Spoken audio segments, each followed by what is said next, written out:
Alrighty, so this is Never Let Me Go by Kazuo Ishiguro, and we're going to just take you through historical, social, cultural context. We're going to talk about authorial intent and authorial style. So by the end of this section, I hope that you've got an idea of who the author is, what he's trying to say, and what kind of motivates him, so that you can make guesses about kind of his message and his meaning and what he's trying to say behind all those things. So this is him. He was born in Nagasaki, Japan in 1954, so quite close after World War II, you'll notice. Moved to England when he was 6 years old, and despite living in England, they sort of lived a Japanese lifestyle, for what, as much as you can picture of that, speaking Japanese at home. And he said his love of writing began as a means to preserve memories of Japan, which he finally returned to in 1989. So just like in the book, our key dates are kind of around the 50s and the 90s, so 1950, 1990. Worked as a social worker. He's written a lot of books, and I'll take you through kind of what connections I noticed between them. And he's a famous author guy, obviously. Private school, which is relevant to Hailsham, because you kind of get vibes that he's sort of in some way replicating his life from the past.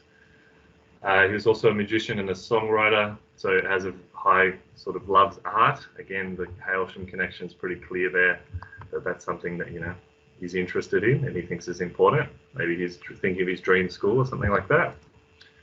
And previously, we haven't really talked much about these, so I feel like it's worth covering.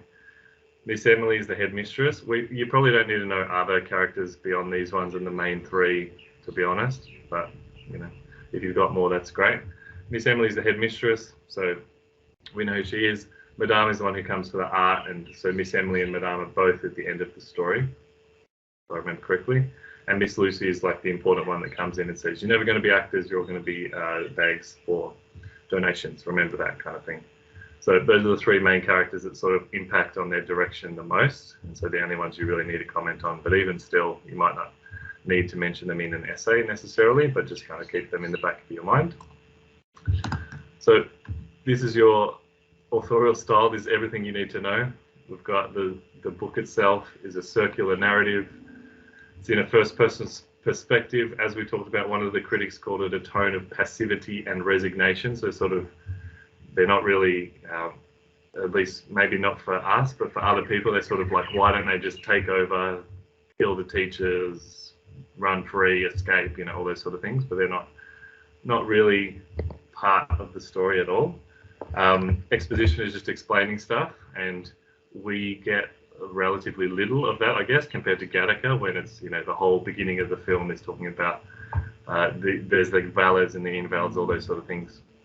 Our main character is an unreliable narrator, but mostly through naivete, so she doesn't know that much, so she's not like withholding things from us, she's just telling us everything she knows. Analepsis and prolepsis we're going to talk about, but they're basically flashback and flash forward. Conversation, colloquial tone.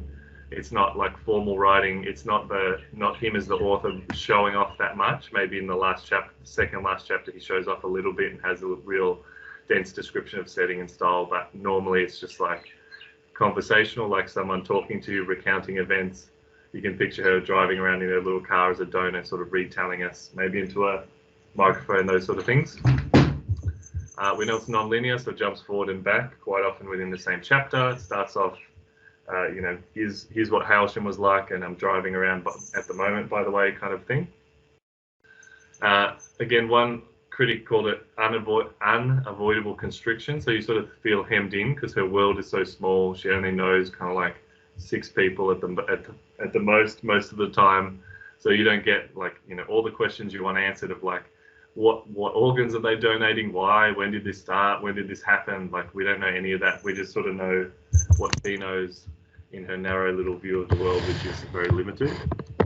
And then they refer to it as a realist style of writing. So it's not showy, it's not ostentatious, it's not fancy, it's just realistic. So it's only kind of just science fiction, and the science fiction bits aren't the focus of the story. They're just sort of kind of another layer of the plot. All right, let's do some more. So that's style. Analepsis and prolepsis. If you say flashback, flashboard, that's probably more than enough, really. But the woman that we watched for the extension activity She was preparing students for their Year 12 GCSE, so like their final year of school. So they kind of give them a lot of stuff like this so they can really sort of rise above the competition, let's say. So if you want, obviously this PowerPoint will be there afterwards, but there's some stuff you could show off about. So if you want, the QR codes take you to short little interviews with him. And I think just before I posted a really long video of a woman lecturing about the story and what it means. But his intention, so according to him, this is why he wrote the story. And I hope it kind of, thinking of his background a little bit, it should kind of be pretty clear. He said he wanted to create a metaphor of psychological development or the human condition. So to him, the sci-fi stuff is sort of secondary, which is weird because for us, it seems like comparing we should be focusing on that bit because that's the bit that connects it to Gattaca, but you know, we probably have to think a little bit deeper. So he wanted to write a story about how love and friendship fits within people's lives and how it kind of, you know, if you found out you had cancer and you're going to die in a year, how would your life be different? Would you be kinder and nicer? Would you chase romance? Would you be a better friend? Those sort of things.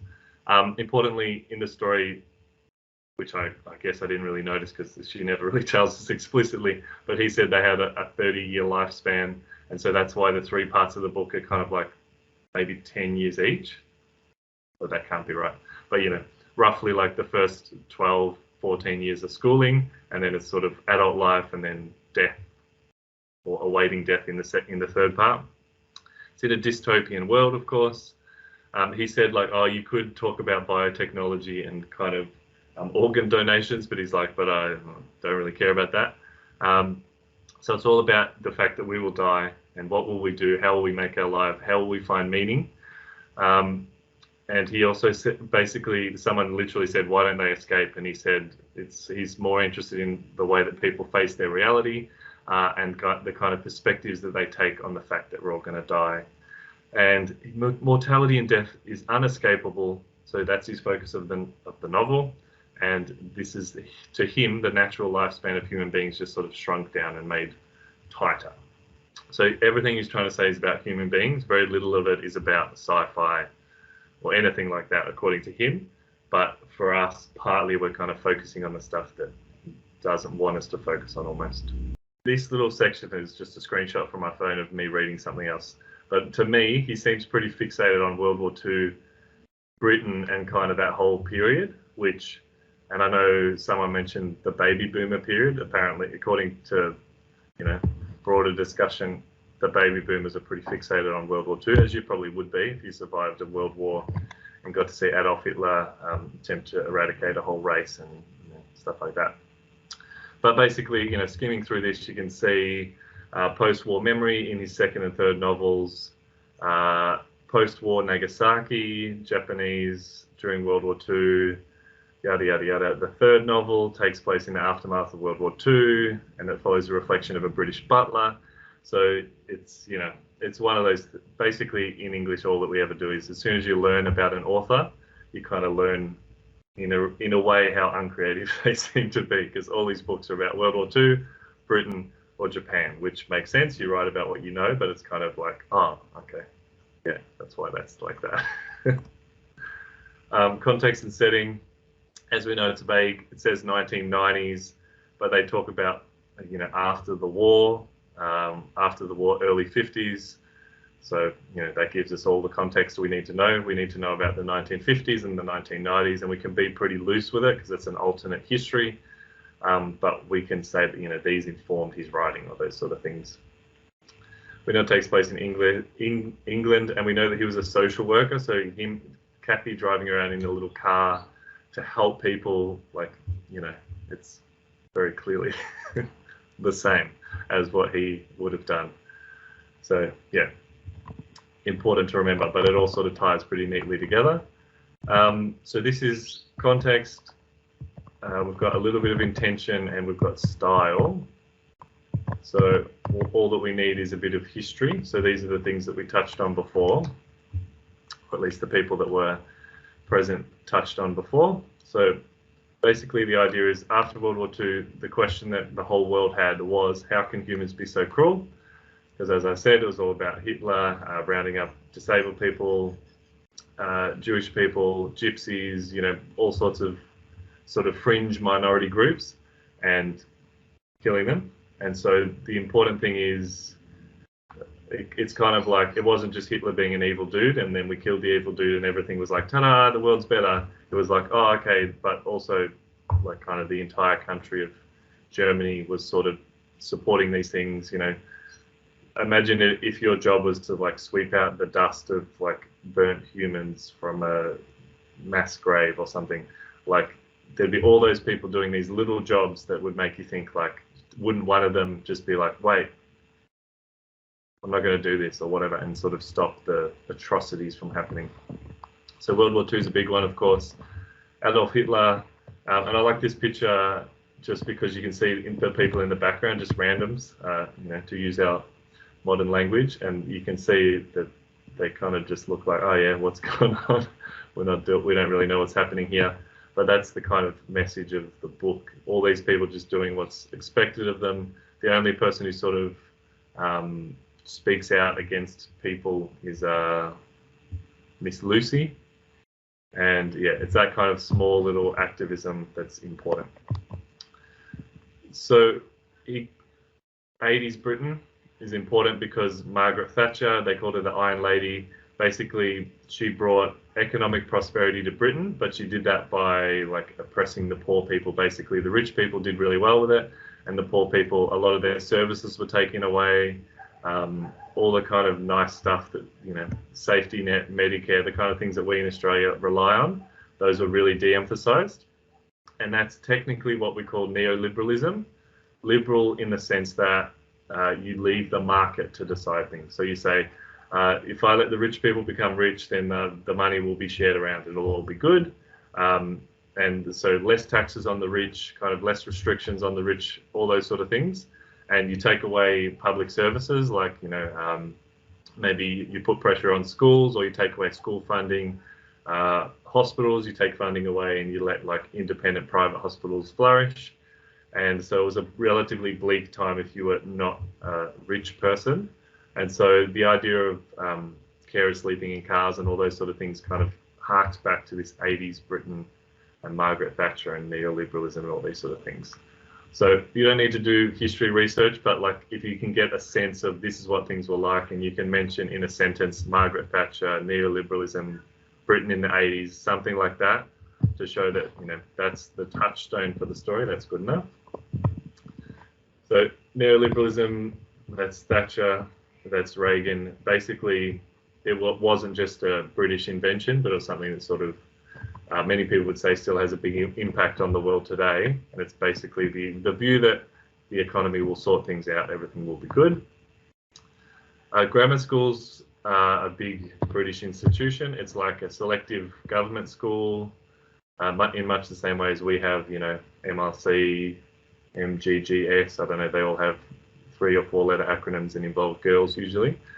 In England, it's a big thing, and kind of quite often you'd stay there as well. So that's the Hailsham model, absolutely, and all about obedience. But you'd know the teachers a lot better than like you would in an average Australian school, because you'd be sleeping in the same building as them, kind of thing.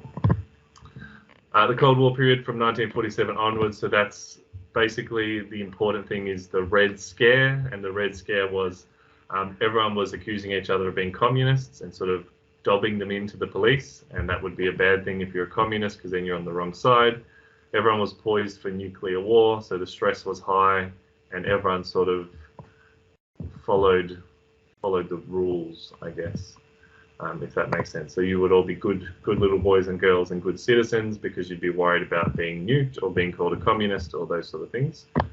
And that's a similar sort of feel to what you get is happening at Hailsham, where people are very obedient and they don't really talk about anyone being sort of disruptive or noisy or angry, except for Tommy at one point. So baby boomer, you can see the shaping events, post-World War II optimism, the Cold War, and the hippie movement. The hippie movement really isn't a big feature of this story, sadly, but the other two sort of are. And so they were born between 1946 and 1964. So Ishiguro is a baby boomer, and if you want, you could make that link and talk about, you know, all those sort of things. And they're currently 75, or whatever that's worth. Human Genome Project is something we talk about in Gattaca as well, but it's officially begun in 1990, and is this book is set in 1990. We're assuming that the Human Genome Project was kind of part of what sort of led to the knowledge that they vaguely refer to, that they learned, and how they learned to fix everything overnight.